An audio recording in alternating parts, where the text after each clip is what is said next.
What's up, folk? Well, it is the day before the draft, and I'm just happy that it's here and that it's going to be here and gone by the end of this weekend because, Jesus, that's all you've heard pretty much for the last 2 months. Draft. Quarterback this, quarterback that.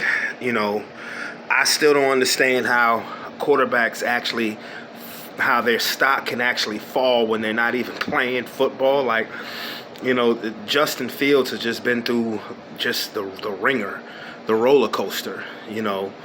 At one point he was seen damn near as Trevor Lawrence's equal. Now I heard something about he may possibly go to Tampa with the last pick in the first round. They might try to Lamar Jackson him, and that's crazy. But I think Justin Fields is the second best quarterback in the draft.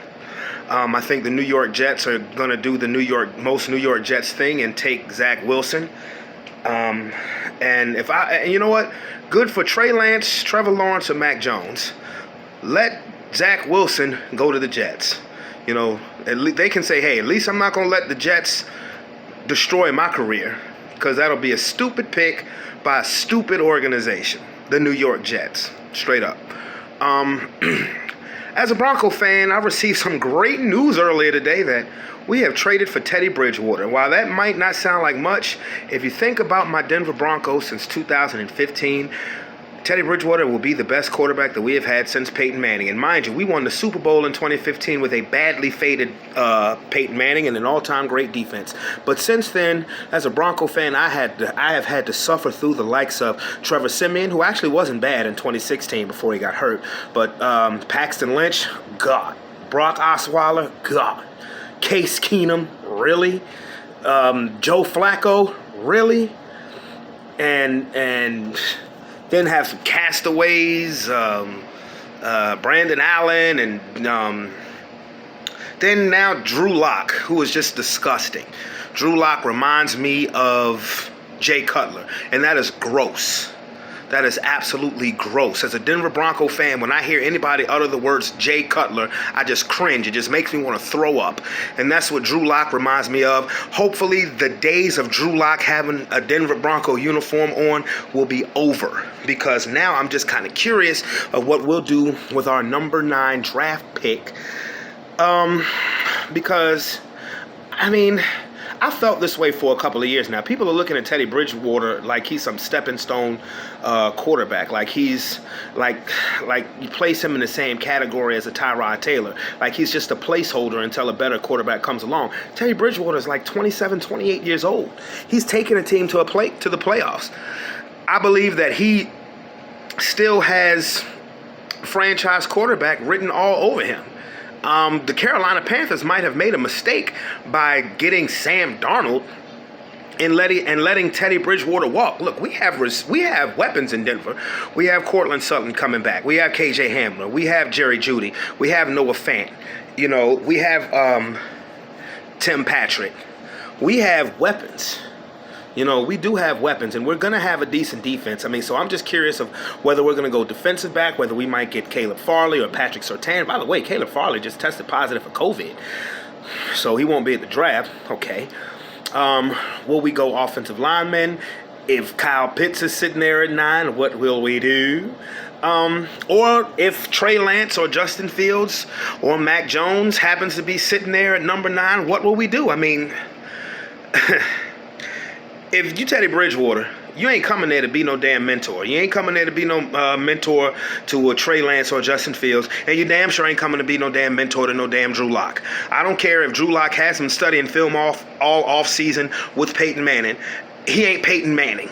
Okay, period. He is not Peyton Manning. Go.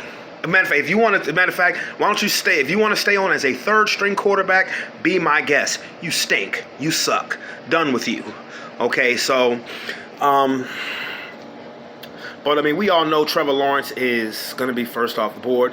Like I said, Zach Wilson, that's funny. So I'm just interested what the Broncos are going to do. I'm interested, because really with me, with the draft, I pay attention to maybe the entire first round, definitely the top 10 picks. Depends on where my team falls, which, again, we are a top 10 draft pick because we've stunk again. So I'll pay attention to probably the first round. I honestly probably will not watch the draft after tomorrow night. I will keep up with what my team did because that's really all that I care about. And that will be that with the draft. Really focusing in more on these NBA playoffs. It's getting good. Some hot teams. My Lakers, we need to get LeBron back. We're not going to fall into, people are saying we might fall into the play, and that's not going to happen. We're not going to fall to the 7th seed. We're not even going to fall to the 6th seed. I think the best chance of us falling to the 6th seed was if Portland hadn't have done the most Portland shit and underachieved, because that's what the Portland Trailblazers do. Even with Dame and CJ and all the talent that they got, Melo, they underachieve all the time. So I see us pretty much locked into that 5th seed, which is probably the best road for the Lakers, because we ain't want to see the Clippers in the first round. That's straight up. We ain't want to see the Clippers in the first round. Because I believe if we see the Clippers in the playoffs, they will beat us. That's just my opinion. But we'll beat Denver in the first round. We'll beat Utah in the second round. If Utah is still the number 1 seed, because now the Suns are hot on their ass. That could pose a serious problem. So things are warming up in the world of the NBA.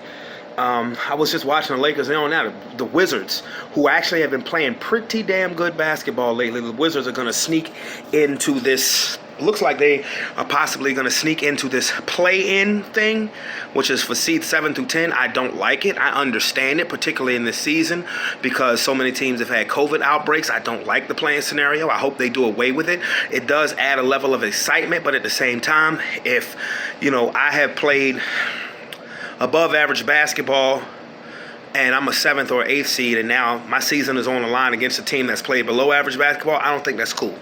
But I understand it for this year. And right now the Wizards, who right now I believe are the 10th seed, they're busting the Lakers' ass. I said this on my podcast. I said this on Sports Plus Life. The Lakers with just Anthony Davis is the Pelicans all over again. I don't care if we got Andre Drummond or not. That master key is LeBron James. And I think we've had too many injuries, but we shall see. The Eastern Conference, I'm very interested. Ben Simmons is back. Philadelphia's winning again. They've slipped to number 2.